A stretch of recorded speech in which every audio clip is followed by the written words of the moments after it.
All right. Good evening, everyone. Okay, if you can hear me, just type in the hi. All right. So time is 8:01. All right. Let me just get everything in place.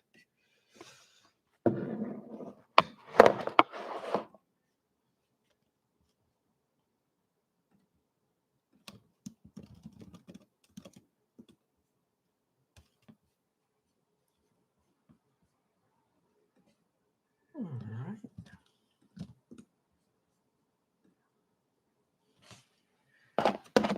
Hi, Ice-T. All right. So if you can hear me, just hit some likes and hit some love there. All right. Okay. Hello, everyone. All right. Okay. Hi, Kun Kun. Okay. Okay. All right. Let me just set up last few stuff before we start for the night. Okay.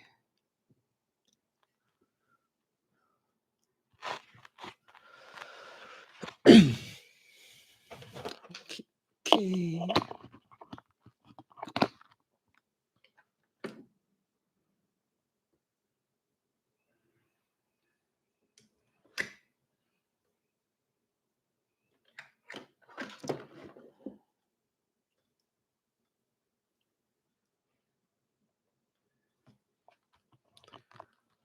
All right. Good evening, everyone. Okay. I believe everyone's still in what? Deepavali mode. All right. Okay, so right now time is 8:03. I will start in another 2 minutes. So stay tuned. Wait for the 2 minutes. We will start live. All right.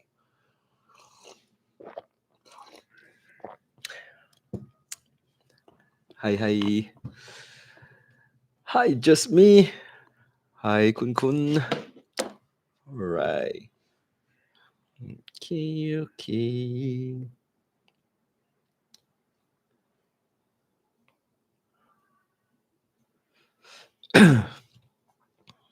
Hmm. All right, all right. Okay.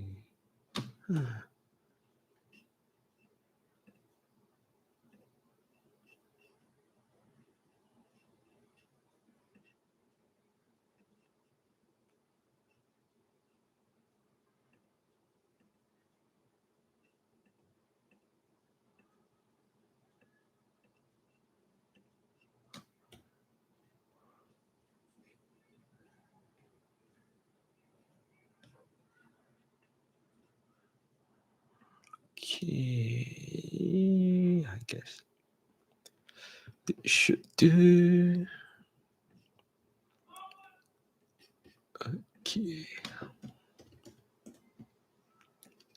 All right. This is good.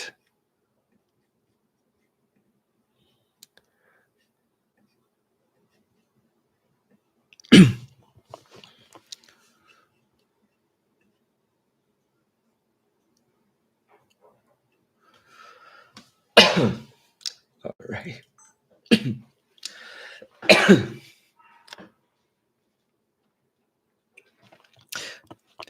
All right, good evening, everyone. Welcome back to our weekly Tuesday WealthPulse live at 8 p.m. on YouTube and Zoom and various other channels. So once again, welcome for all the returning viewers and also for new viewers for tonight. So just a brief introduction of what WealthPulse is. So WealthPulse is powered by GoodWhale. So GoodWhale, we are a team of educators. We are also technologists. We love to share how to make our money works better for us. So we share about personal finance topic and also investing topic. So particularly on WealthPulse itself, what we cover every Tuesday night is, so there's three portions right here. First portion of the night, which is first segment, we'll talk about what's the market have been talking about, any interesting news that happen in the market. Second, we will dive into some of the companies or some of the earnings updates that we can talk about. So tonight we will talk about a topic called REITs. And then third portion, we will talk about ASML earnings updates. So these are the three portions that we will talk about it tonight. So stay tuned. So the third portion is our Parallel Pulse community. I will share with you how to join our Parallel Pulse. So without further ado, let's start for our session for tonight. All right. Okay, let me share. All right. Great.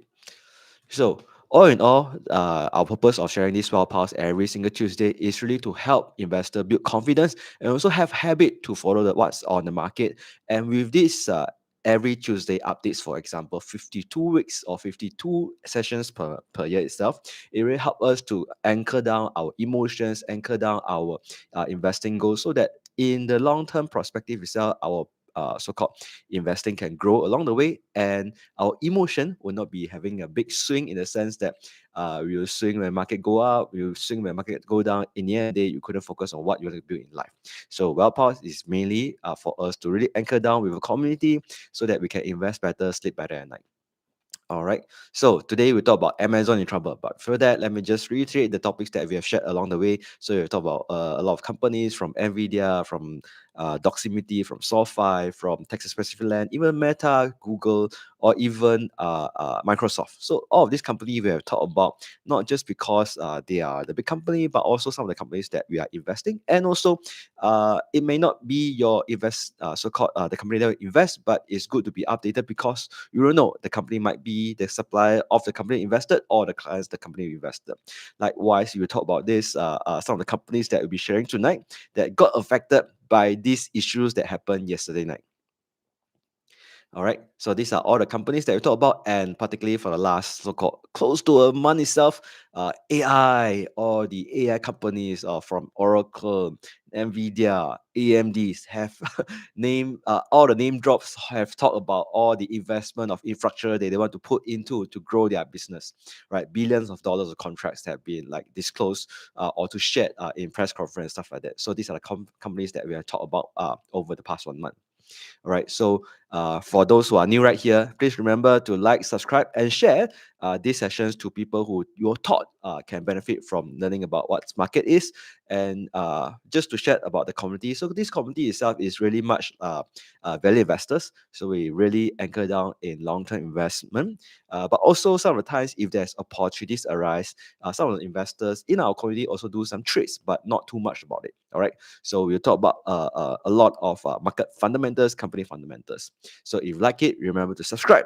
And if you thought these sessions is good, or for those returning so-called listener, please remember to hit the like button so this channel or these sessions can be more discovered by the community itself. So right now, you can just go to your YouTube view, not the chat view, the YouTube view. Click on the like button so that it will be more discovered within the YouTube ecosystem. All right. So once again, thanks for hitting all the likes and putting all the chats. All right. Okay. So if you have put on the likes and stuff like that, also please remember to just so-called participate in discussions, have some live interactions through the chat itself. And there's this love function or this emojis that you can just constantly just hit on it. All right.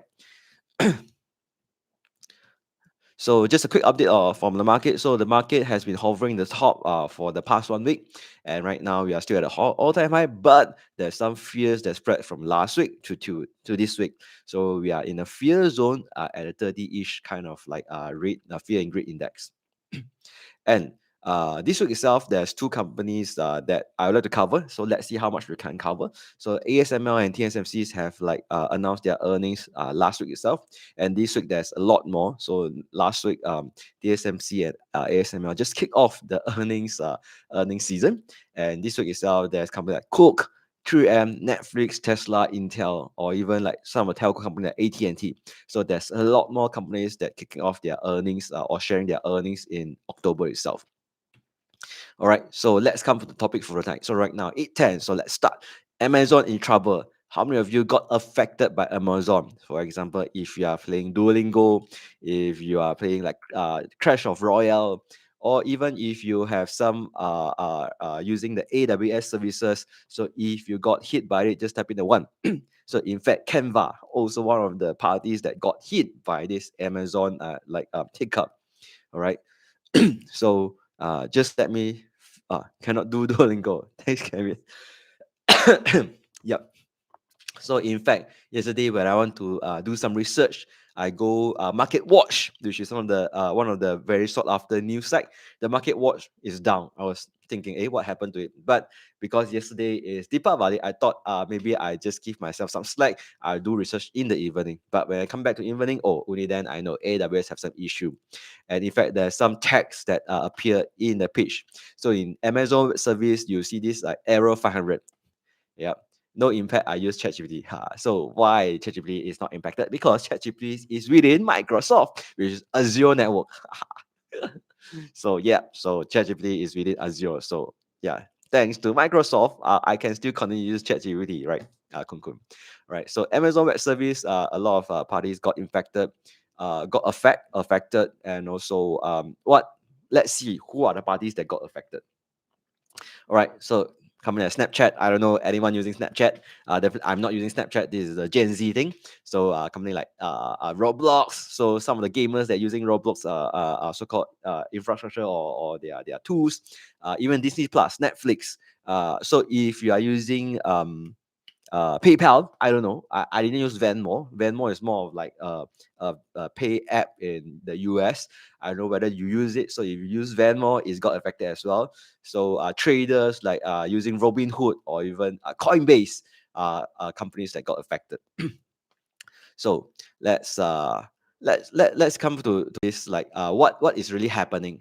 So what happened to AWS is there's a lot of parties got affected, but what they first reported is this: there's this US East -1 region that got affected, and the underlying DNS issue have been affect all the web services, right? So when I look at this, what is DNS issue and what is all this about? I scratched my, I have no idea what does it about. The only DNS thing I know about is really something like your URL address. Your URL address got affected, and when you key in the URL, the URL doesn't match the site you want to find at AWS services, and it couldn't feed you with the page that you are looking for. All right. So what is exactly happened is this. So what Amazon claim is this: there's this issue that resulted from an engineer misspelling a command. Yeah. Actually, it's CrowdStrike. It's from an engineer misspelling a command argument that lead to removal of large chunk of those code, which is server for one of the S3 subsystem. So in short, there's this, I guess it's a junior engineer. I just guess. I don't know which rank it is. This engineer misspell something, miscode something, and then upload or remove the code, and resulted. You cannot access Robinhood. You cannot access Snapchat. You cannot access Duolingo. This is what happened to CrowdStrike.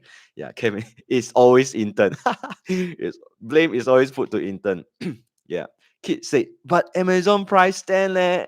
Let's talk about it in a short while. Yeah. So, and because of this S3 subsystem, right? If just S3 subsystem alone, right? It's not an issue. The issue is the removal of this chunk of S3 codes, right? It affected, it has a cascading effect in the rest of the services. For example, the Amazon Elastic Block Store, the AWS Lambda that rely on this so-called S3 subsystem code. So that's the story. All right. And when this happen, right, the problem is they need to reboot the system, but the reboot takes time because they need to reboot the server wide. All right. CrowdStrike. It's not Cloudflare, not CloudStrike, it's CrowdStrike. Fire Jenny, yeah, you are close there. CrowdStrike. So when I heard about this news, right, I've trouble understanding what's happening. I have trouble understanding what exactly happening behind. So I asked like Cherry, hey, can you explain to me in a layman system? All right. So this is what exactly happened in Amazon in layman system. So imagine right now, we have a GPS system. All right, and everyone like from Grab driver, Food Panda, or even like McDonald's delivery are relying on this GPS system. And this GPS system, there's a portion of the code got wiped off. All right. So what happened is when I key in a location, for example, I key in like Orchard, because of this map or this data or this like code, right, being removed, right, I couldn't locate Orchard Road. Although I key in Orchard Road, the map couldn't so-called locate Orchard Road. Or key in Jalan Tun Razak, the map cannot locate because of this ST code, the mapping code, right, being removed. And because of this, all the Grab driver, all the Food Panda cannot find Orchard Road, cannot find Jalan Tun Razak, or even cannot find maybe Chatuchak. So this have resulted in chaos in all the so-called delivery service, not just delivery service. So let's say you thought, hey, only Grab and Foodpanda got affected. No, people like maybe Ninja Van, or people like your SingPost, or people like your Malaysian one is called what? Malaysia is called what? Post Malaysia. I don't know Malaysia one is called what already. So even DHL, all these chain of like companies got affected. And more importantly, if it's a national security system, for example, traffic police, right, it got affected as well. So what happened is, because of this, the cascading effect of the rest of the system, for example, in Amazon S3, right, there this Landa system, EBS system, all couldn't find their address. Yeah, Malaysia Post Laju. So the junior engineer that uh not being named got to fix this mistake, right? So what got to do? They need to reboot the system. They need to restart the deleted server. Need to reboot, right? And the reboot takes time. So some reboot portion may take like hours, maybe within 3 hours, 4 hours. Some take 15 to 18 hours. So people who got affected, but because their only way to search location is through this map or through AWS, so they have a half day off, just like what happened to CrowdStrike. All right. So in the end of the day, just as similar to CrowdStrike, they need to put in protocol. They need to put in protocol just to make sure that it doesn't happen again. So there's no single engineer can delete something without double confirmation. And right now, the system need to divide into smaller portion, which is the S3 need to divide into smaller portion. So let's say it got crashed again, it will not be as bad. Yeah. And there's so-called like the fire drill need to be more regular in their system. Means the engineer need to go through fire drill more often, so that they know when this happen, they know how to know how to fix that. So in other words, it's just what happened like CrowdStrike. Okay, so if you listen through this story and go through this analogy, you find that it's very similar to CrowdStrike. Aaron, just type in one. Very similar to CrowdStrike. Yep, very similar, very similar.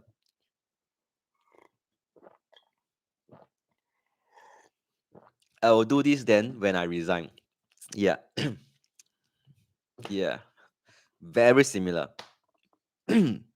But who reminded about the stock price already? I think is it Rupert who talked about the stock price. So I also thought that when this thing happened, the company need to be liable, and they need to compensate what losses that happen out there. And when this thing arrives, right, the stock price should get affected, right? The stock price should drop down a bit, right? No matter how big the company is, you didn't serve whatever you promised. Your stock price should go down. If you have that feeling, just type in yeah. All right. So likewise, I thought I thought Amazon might pose an opportunity for investor, a very very delicious or very yummy pricing. Too bad. No. Too bad. No. So don't say only drop a bit only. I would say not even dropping, not even moving. Not even moving. It's just like normal, just go up and down. It's just normal trading. Normal trading, you just go up and down. It's not moving. 0.1% is what? So what's difference between Amazon issue and what's the difference compared to CrowdStrike, right? Because CrowdStrike, when they have this issue, right, the blue screen of death that happened across Microsoft OS, the blue screen of death, everyone posting all the news, everyone is sharing like, wow, I cannot do this, I cannot do that. The whole airport system jam. Delta Airline complain all the things that affected the flights, the check-ins and stuff. What exactly happened to them? So, like what Anderson said, what actually caused the AWS meltdown? Was it technical failure, management issue, or scaling problem? It's just an engineer. According to them, it's just an engineer mystically remove part of very important like code that have a cascading effect to the rest of the Amazon system. Yep. All right. So maybe before we go into that, just rewind back a bit of what happened to CrowdStrike. So this has happened last year, mid July. CrowdStrike have this so-called like push some updates that remove in the core system of the OS that resulted 8.5 million Microsoft Windows devices to crash. And all these crash, right, had CrowdStrike have to bear some responsibility. So CrowdStrike, what they do is they just like announce or offer this CCP. They call it CCP, stand for Customer Commitment Package, with amount of 60 million credits. 60 million credit. So they give 60 million credits for people to claim. So as a token to apologize what happened to the system. And um, in actual fact, Delta Airlines estimate has lost has lost 500 million. Has lost 500 million due to losses and stuff. But in the end, CrowdStrike only paid 10 million credits to them. So yeah. So this is what happened to CrowdStrike. CrowdStrike, at the day that happened, right, the stock price dropped 11%. And through the top to the bottom, right, it dropped close to 36%. So this is CrowdStrike. So yep, so they do compensate 60 million. Yep. So this is what happened to CrowdStrike. All right. So maybe just a brief comparison, side to side, you know that hey, actually, there's some slight difference between these two incidents. There's some slight difference. So what's the difference? The difference is so so for our CrowdStrike is mainly for this software update, just like AWS is a faulty update, but it's more closely related to DNS issue. And then what happened is the fixing doesn't happen at client side. The fixing happened at AWS side. So analogy, so there's this issue that happened. There's this issue that happened, and you pay service for it.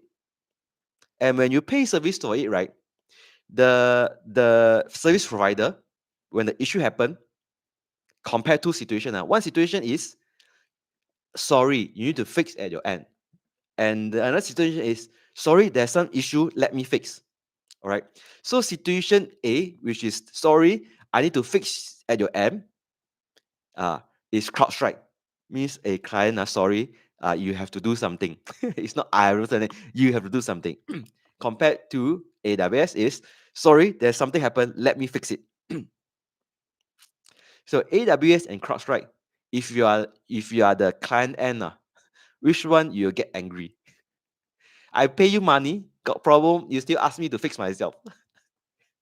Yeah, this is CrowdStrike. So I believe the repercussion happens because of that. And for AWS is so sorry. I have this issue happen now, and but let me fix it. But you gotta wait. So for AWS customer, it's like bo pian. I pay money to you. You say you fix it. Okay, you go fix it. Tell me when your fixing is done. Then I can continue work. All right. So this is what happened to Amazon. So that's why I felt that maybe the repercussion is not as strong, although the losses might be similar. So what happened right here is they didn't announce like estimated losses. There's no market estimation of how much losses right there.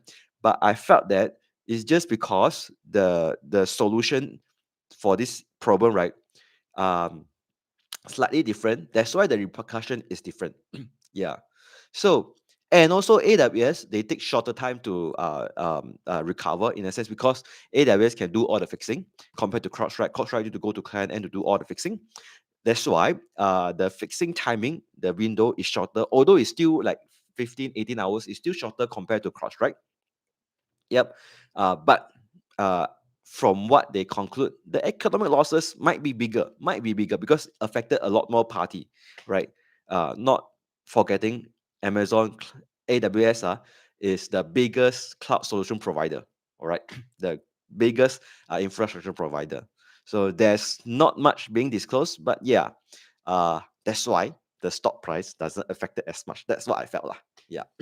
So, and also one of the things whereby for AWS, right, of course, when they sign all these contract, right, there's some service level agreements, some SLA, when things happen, how long it got to fix, if like in the end, like how I got affected in terms of my business, there's some maximum cap of liability and stuff like that. So what people see right here is it may not resulted in AWS need to compensate all these like losses lah. But let's see. They have the postmortem. Let's see what they are going to share with their clients in terms of they like compensation they need to pay lah. But right here there isn't much news about the compensation. All right. So what do you think? You think is bad for AWS or you think is good for AWS? All right. So maybe just pull good or bad.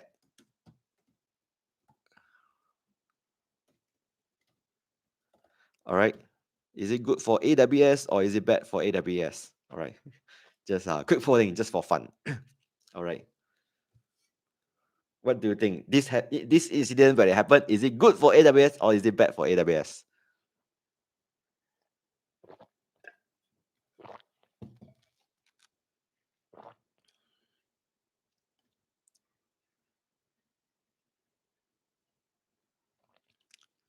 All right.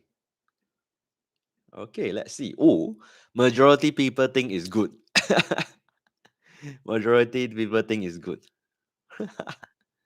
All right.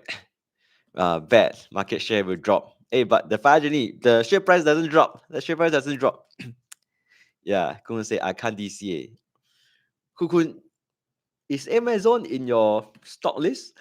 I didn't recall Amazon is in your stock list. Yep. All right. Okay. So just to wrap up, I personally think it's kind of like a, a good indication sign when Amazon stock price doesn't move as much. Why? Because it shows that uh, the clients is reliant on Amazon, and client have to pay Amazon even though they have hiccups. Yeah. So this is I personally view about Amazon hiccups right here. And actually, this doesn't happen like new to Amazon. The same S3 issue, right, happened a few years ago. In actual fact, happened twice.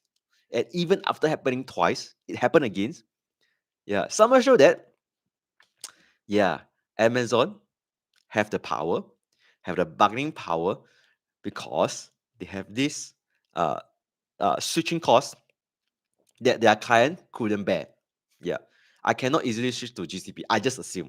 So Kevin Koo said, use GCP. I just thought that it's not easy to switch from AWS to GCP or even to Azure easily. I'm gonna say they never learn their lesson. I think mistake bounds to happen lah. Mistake bounds to happen. But when mistake happens, right, can they resolve ASAP? I think that's the story lah. All right. Yep. So I felt actually it's not a too bad a news to them. And in fact, yeah, what you can do to this hung guy right now, Jeff Bezos, yeah, yeah, there's problem, but I just need to fix it, and then you continue to pay me. Yeah. So this is how I see Amazon. All right. GCP is Google cloud provider. Yeah, GCP is Google. All right. So as an investor, the share price doesn't move. Aye, the share price doesn't move. Does it shows that it's a good time to invest? Is it a good opportunity to invest? What should we look at? All right. So before I go to valuation, just to share. So In order to understand whether this is a good company to invest, you have to look at the fundamentals. What is the product and services of company? What is the teams that running the business? And of course, in the end of the day, what is the growth prospect of the company before you invest in the company? And with all this, does it fit to your portfolio? Does it fit to your investment strategy? All right. So that I will not cover tonight, but more of it I'll cover the other side, which is yes, let's say this company fit to your investing strategy. You want it to in your portfolio, but when you talk about into portfolio, another things that we need to look into is the company valuation.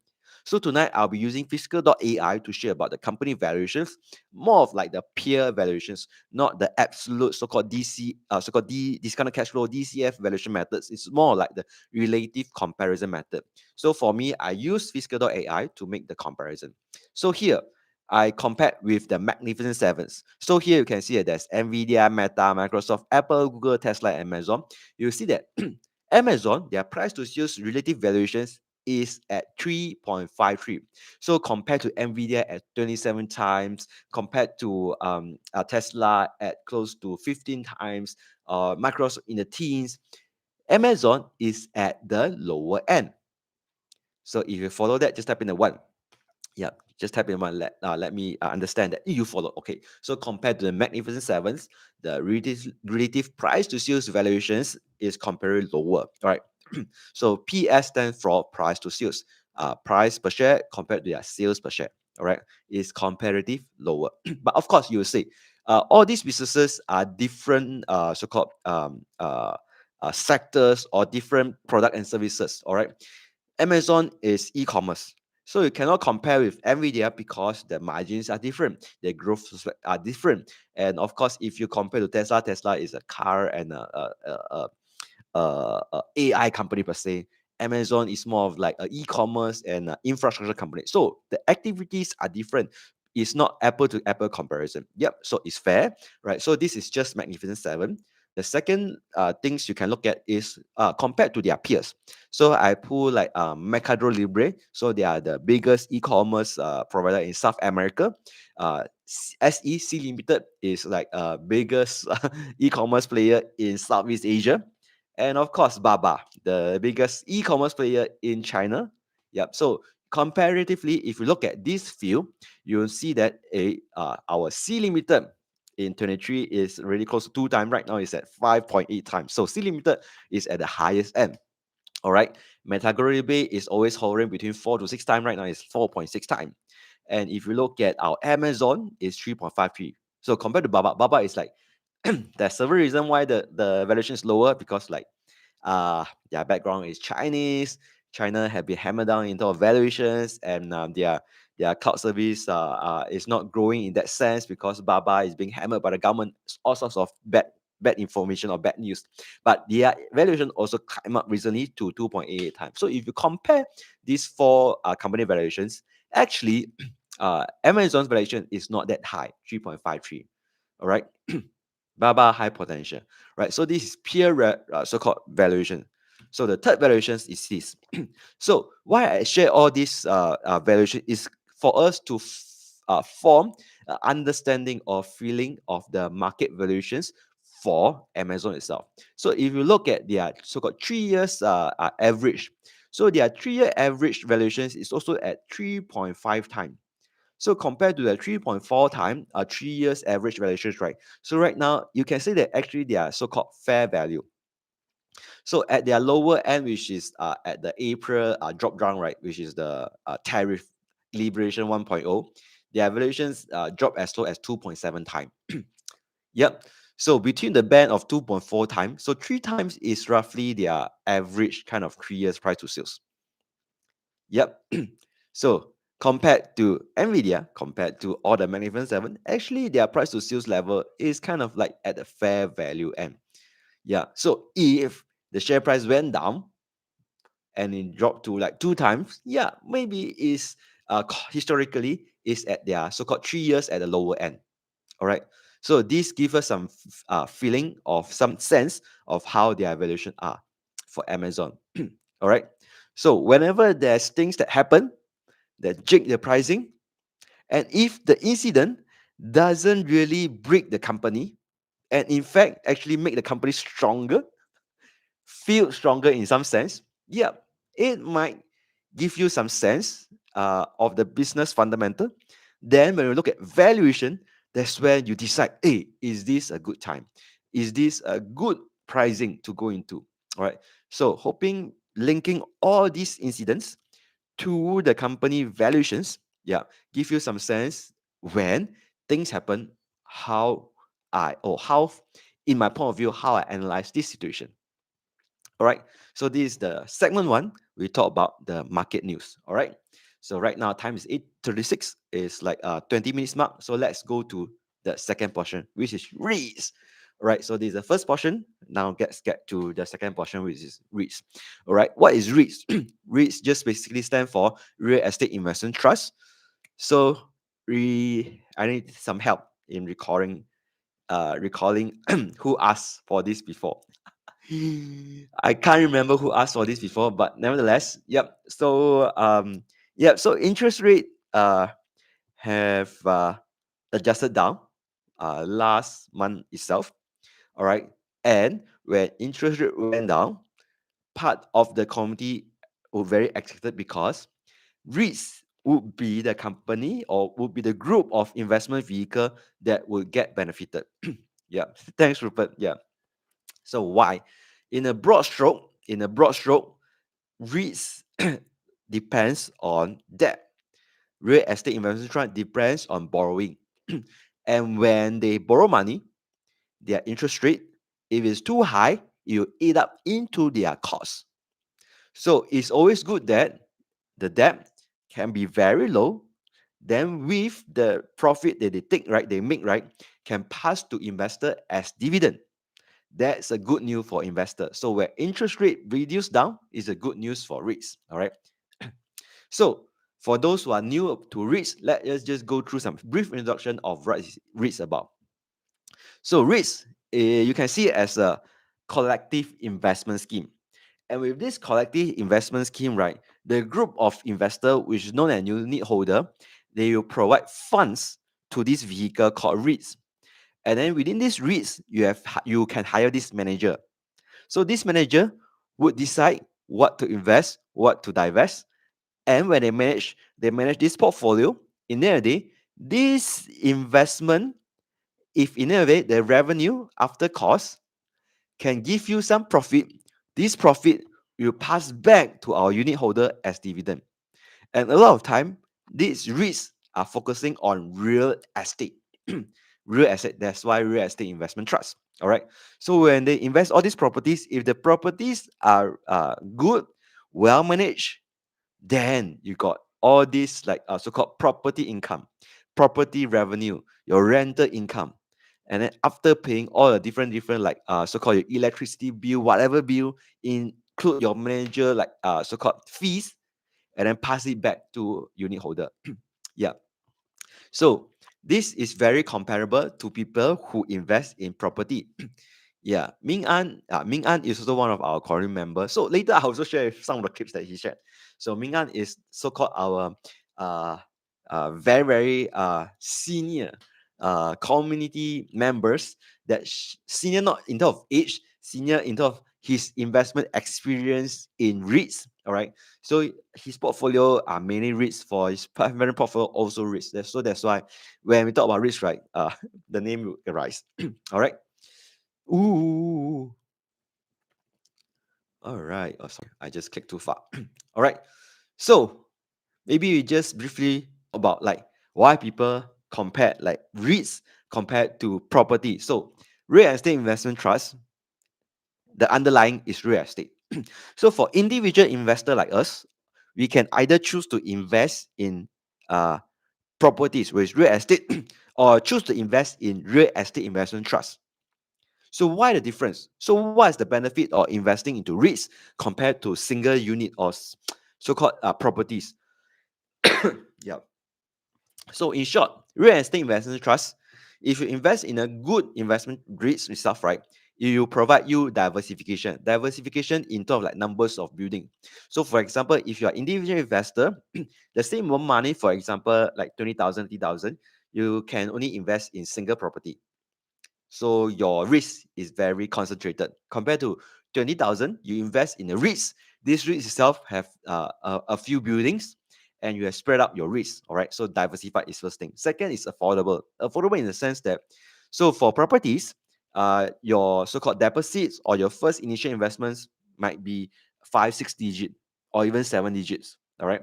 But for REITs itself, it depends on the units you bought.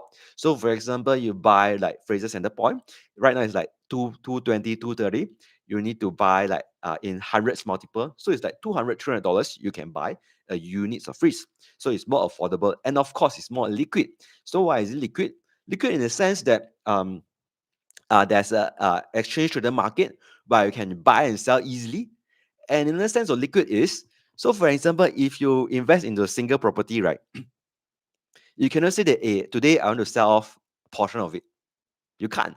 But if you invest in REITs, right, let's say you got 200, 300 units, you can sell off 100 units. Yeah. So for a single property, you cannot sell away your maybe your washroom, your living room. Yeah. But your real estate investment trust, you can. Right. So that's why the liquidity come in. And of course, less hassle. I don't know how many property investors right here. So some of the horror story that I heard of is, oh, when you invest in this property, your tenant call you middle of night saying, oh, my aircon faulty. Oh, my toilet have some plumbing problem. You, as a property owner, you need to go down to the location and then fix it. Yeah. So this is a problem with like individual like property investor. But of course, you can pay money for people to fix it. That's why real estate investors run you have a manager to fix the problem. All right. So this is the pros of investing in REITs. Diversified, affordable, is liquid, and less hassle. But of course, if you invest directly into property, so property investor, most of the time you have leverage, means you borrow to buy. For example, this property worth so-called price at 1 million, you put deposits or put your initial investment of 20, like 20%. The remaining 80%, you can go to the bank and ask for a loan. All right, so you can do that. Yep. But it's leverage. All right.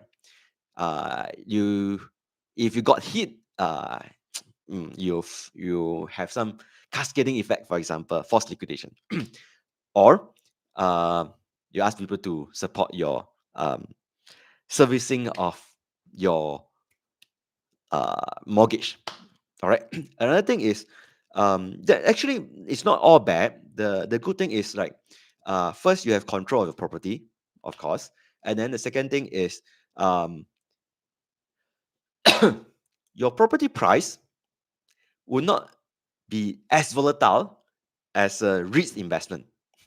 So REITs every day you have stock market, right? The price go up and go down. But your property will not be today 100 million, next day 110, 130 million. No, it doesn't happen that way. Yeah. So the volatility is somewhat more stable compared to REITs. All right. So this is why people invest in REITs. All right. Let's come back to this. And then the issue is this: if you invest in REITs, you need to analyze every single REITs. All right. So is there another vehicle whereby, let's say, I would like to reduce this single REITs volatility? Can I invest in a group or a pool of REITs? Yes, you can. So there's REITs ETF. All right. So same thing, people ask, is there REITs ETF I can invest? Yes, there is. So if it's REITs ETF, is more diversified. So let's say this REITs got 100 building, you got 4, 5, or even 30 REITs. Every REITs have 30 to 50 building, so you can spread your REITs across the thousand of units of properties. And then, of course, if you invest in REITs ETF, right? Yep, the units may be at hundreds as well, pricing at $2, $3. Then it's like same thing. Of course, less hassle. You don't need to analyze every single REIT. So REITs ETF have the advantage, right? So what are the Singapore REITs ETF you can find? So this is the so if you know Kevin Investing, so one of the friends that I met, and also we have runs events, and then I also invited him to share in our community. So he's a very generous person. He's very open to share. So you can go to the his YouTube channel. So yeah, so this is Kevin Investing. So part of the So there's like 5 that I gather right here. So meaning you can look at these 4. Lion Philippe. S-REITs means Singapore REITs. Asia X Japan means like in Asia, no Japan. All right. And then S-REITs Leader ETF, which is this CSOP. And then we have Philip APAC Dividend Leaders REITs. All right. All these REITs, just be mindful. There's a few things you need to take note. First is AUM, which is size. All right. So for ETF, maybe next time we'll talk about like how to pick ETF, but broad stroke, the bigger the ETF, the lower the expense ratio is. Means, let's say it's like compared to a person that manage 1 million, you need to pay the same management fee compared to a person that manage like 100 or even 1 billion. The bigger the size, the management fee in terms of like percentage will get lower. This explained in expense ratio. So the bigger the AUM, hopefully it translates in a lower expense ratio. So you can see the expense ratio from 0.6, 0.55, 0.5, 0.45. All right. So this is the expense ratio. So the bigger AUM, the better it is. Next thing, when you look at which ETF, in the end of the day, you are looking at dividend yield. So the dividend yield must make sense, right? So you have seen like 5.5, 5.7, all right? And then please don't be confused by the distribution. So let's say you are relying on cash flow. For example, you're relying on regular cash flow. Yeah, maybe quarterly or semi-annual makes a big difference. So, but for me, I just thought that actually the frequency doesn't make big difference per se lah. So more of it like, what is your strategy? What's your required dividend yield? And also AUM must be big enough to provide liquidity so that you are not hurt by so-called the price gap lah. Yep. Okay. Yep. So CFA is the ticker code for Nikko AM straight trading Asia X Japan ETF. So this one have a more geographical sense whereby not just Singapore only, it also cover Hong Kong, if I'm not wrong, also Australia. Yep. Okay. Yep. And how do I analyze REITs? Very simple. There's a few tools that I shared tonight. So first, you can go to SGX Screener. So of course, SGX only show Singapore listed REITs. All right. So this is like the screener, and then the screener system is quite limited in that sense. All right, but it's SGX listed. The most accurate data is from there. All right. So you can use SGX so-called screener. Next is also another friend of mine. So this is Victor or my 老师 lah. So initially when I learned about investing, right, I learned from them one. So Victor is one of my 老师, one of my teacher. Rusmin as well. All right, so both of them, they run the fifth person. So you can go to the fifth person, look at their data itself. All right. So Singapore REITs data. Or this retirement site. So retirement site, if you go to the page, right, you can select the so-called REITs and compare site to site. So these are the tools that you can use. All right. Or Perplexity. So Perplexity, the downside is they only have US data. All right. So if you like to invest to get dividend, all right, you can invest in US stock, yes, but just to be mindful, US stock, there's a dividend tax rate of 30%. Yeah, you need to pay the tax. So you need to see whether it makes sense. All right. So for me, I use physical.ai. I use physical.ai screener. And the criteria that I look at is these 4 different items. First, asset size. Second, NAV. Do their NAV per share, which is the asset size, grow? Distributions. I would like my dividends to grow as well, not just your property grow, my rental also grow, right? So I will look at these 2 things. And of course, in the end of the day, does the yield make sense?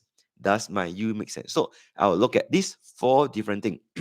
Aaron, just type in the 4 so that I know that you receive this these 4 different things that I'll look at.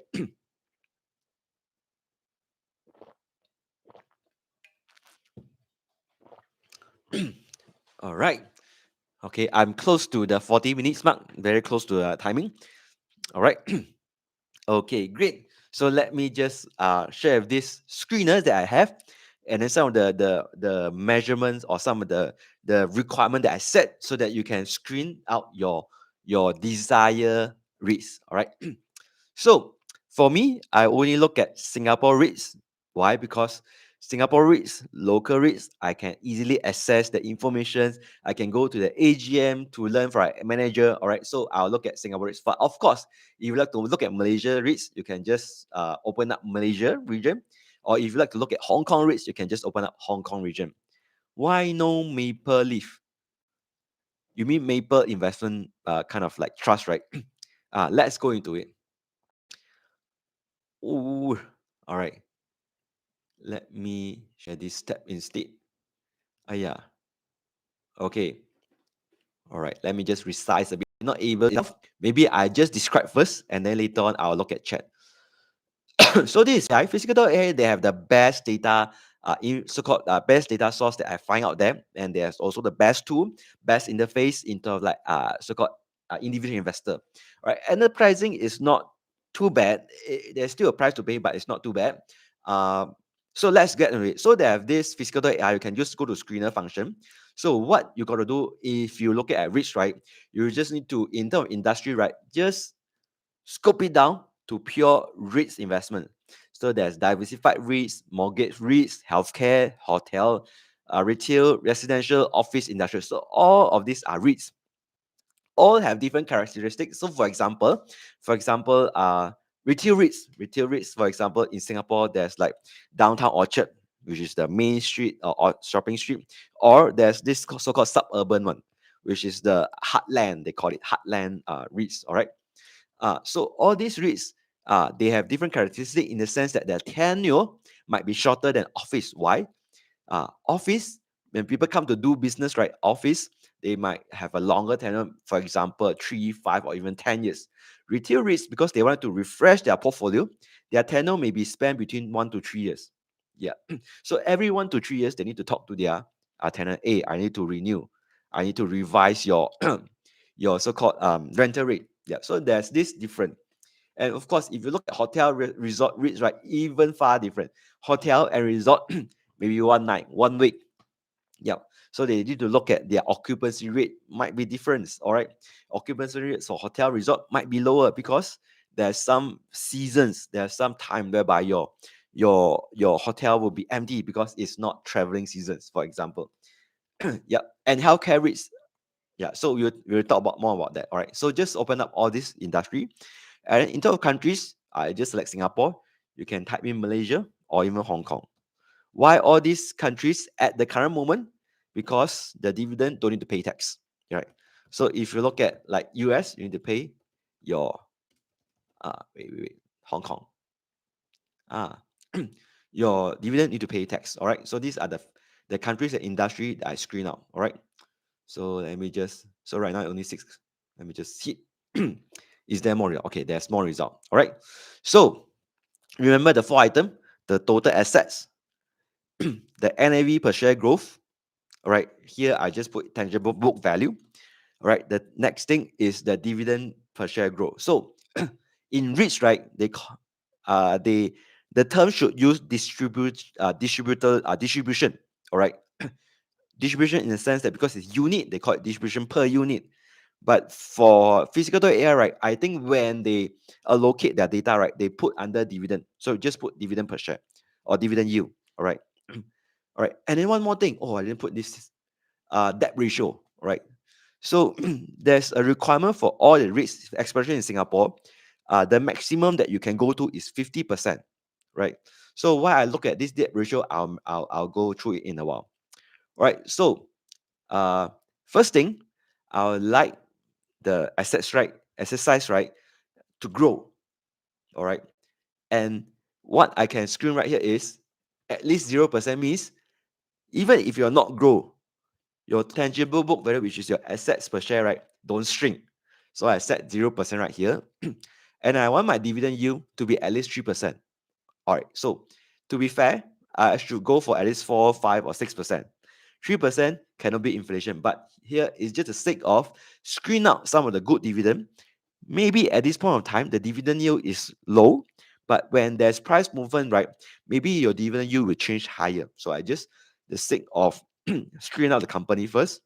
And of course, in the end of the day, I want a debt ratio to be lower than 0.5 or If you want to be lower, 0.4, you can do that as well. Why debt ratio lower? If you have maxed out your debt, just like your personal loan, if you max out a personal loan, you couldn't borrow more money to buy assets. Likewise, REITs. If you max out a loan, if there's opportunity to buy new buildings or new property into portfolio, you do not have enough. Means I couldn't borrow from bank, right? I need to borrow from investor. Then you heard of this thing called rights issuance. Then you need to pay money so that your REITs can buy certain property. Yeah. So if can, I would like my REITs, right, to have lower debt ratio so that they have room to borrow money. Yep. Okay. So these are the lists that screen out. Why Mapletree is not in? Wow. I think maybe I just remove this. See whether Mapletree will come out. No, Mapletree doesn't come out. So it's not this. Is it debt ratio? Shouldn't be, yeah. All right. Never mind. Okay. Or if okay, I put 2 first.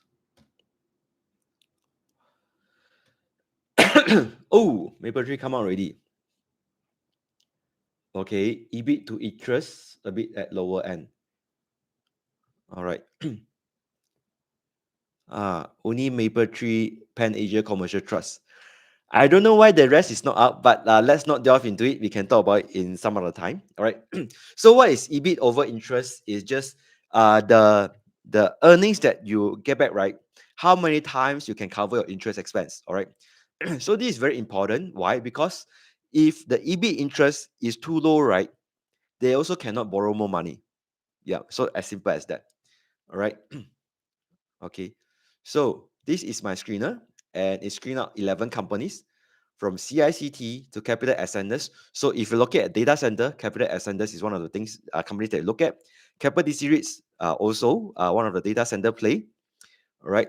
So if you look at this thing, right, you can easily screen out company have like grow or tangible book value, means your asset size grow. You have very healthy dividend yield, and then you can have dividend yield per share growth. All right. So for example, how you can see in this way, so a lot of time when we invest in REITs, right, if you just purely look at dividend yield, right, you just look at 4.6%, 5%, like not very exciting, right? But let's say the company can grow their so-called assets, right? Yes, you may not immediately enjoy so-called the cash return, but your asset size is growing. So for example, how you can see REITs as your return, right? Other than your dividend yield, actually is your capital gain. So this is a 5-year CAGR, 5-year CAGR. So for example, when I look at capital ascended REITs, right? Let's say 5-year average, every year I grow at 5%. My dividend yield is 5.3%. Actually, I'm enjoying 10% growth. So capital gain plus your dividend, 5%, 5% equals to 10%. So if you follow that, just type in a 1. So this is a distinction that I would like to share across for tonight. Don't look at REITs just based on dividend. You can also add in the portion of your capital gain. Yeah.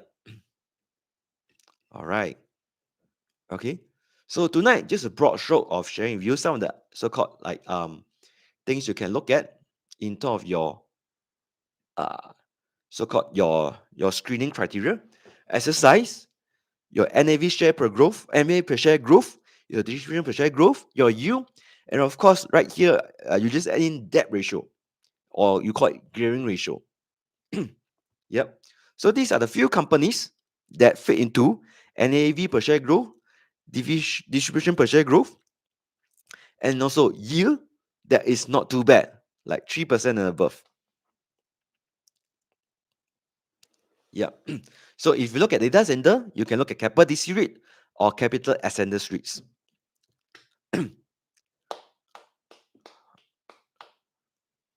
All right.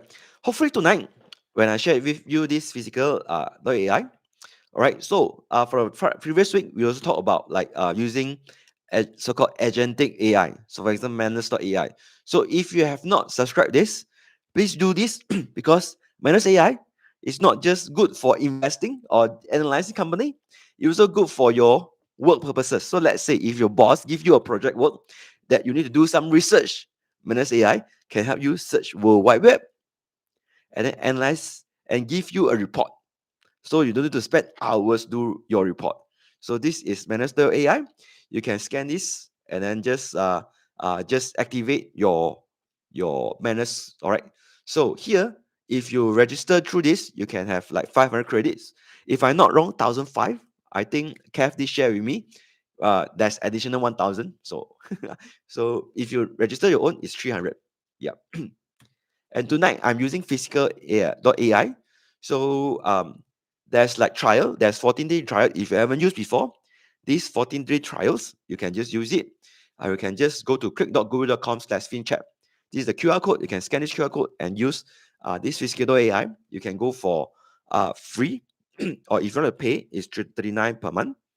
Yep. So you can try the pro for 2 weeks.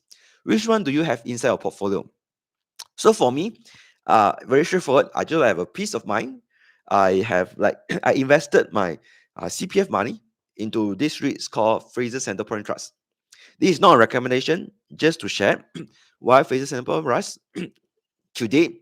Because for me, if I like to go to some space in the weekend or even like weekday, uh, to enjoy aircon, food, gathering with friends, Fraser Centrepoint is the place that I go.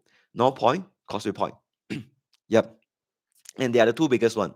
But of course, 2027 is coming. The RTS be in place. When RTS in place, will it affect Causeway Point? I think even without RTS, Causeway Point already feel the heat. But of course, with RTS, the heat will be stronger.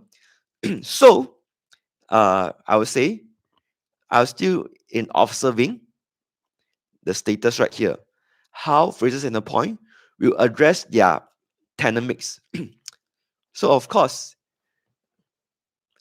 in weekday, I cannot travel as frequent. I still need to go place to spend my so-called look for food. Yeah, so I will still go to North Point, Causeway Point. But weekend, different story. Where QR code? You mean this FinChat? You can just go to click.goodwhale.com/FinChat. Yeah, so Physical.ai, their previous name is called FinChat. Oh, it doesn't immediately convert to link. All right, so if you are interested, you can go this, all right, or else RTS, the railway system from Singapore to JB. RTS. All right, bye for now and something like that. Thanks, really, man. All right. So if you want to join me in our private community, all right. So just a quick sum up. So Kev Sileong, I will arrange a date with Rachel together. All right. So Kev, I'll be meeting you Thursday. 𝐿𝐵𝐿 I'll meet you in KL. So my ticket is fixed. It's 22nd to 30th. I'll be in KL. Right. So we'll arrange again for KL crowds. All right. And thank you, Jacqueline, Lily, and ICE for sending me messages. All right. And we'll talk again in our private community. All right. So just to reiterate, if you are looking for day trade, yes, your strategy is trade between 10 to 11, 24 to 25, 29 to 40 to make $3. But if you are a value investor like us, you might looking at $10 to $40, appreciate of $30. So we talk about this in our private community, and tonight we'll talk about ASML. So if you like to join me, right? So I'll talk about all this like tonight. But if you like to join me, just scan this QR code. Just go to click.goodwhale.com/join-WP, and then I'll see you in our private community in Zoom session. So for those who are in our private community, I'll see you in Zoom. So just get back to Rupert. Yep. So I only invest in like Fraser Centrepoint at the moment. I haven't switched at the moment. Yep. Yeah. All right. Thanks, Rudy, man. And thanks everyone for joining and tuning us in every Tuesday WealthPulse session. So just to reiterate, this is a session whereby we like to build our confidence to address market volatility and look at your portfolio in a more purposeful and objective manner. So without further ado, I will end this session and then see you guys in Zoom. All right. Ooh, I didn't change my slide. Yep. Thanks. Thanks, Kung Kun. All right. All right. So let's end on YouTube and I'll see everyone in Zoom. All right. Thank you. Bye bye.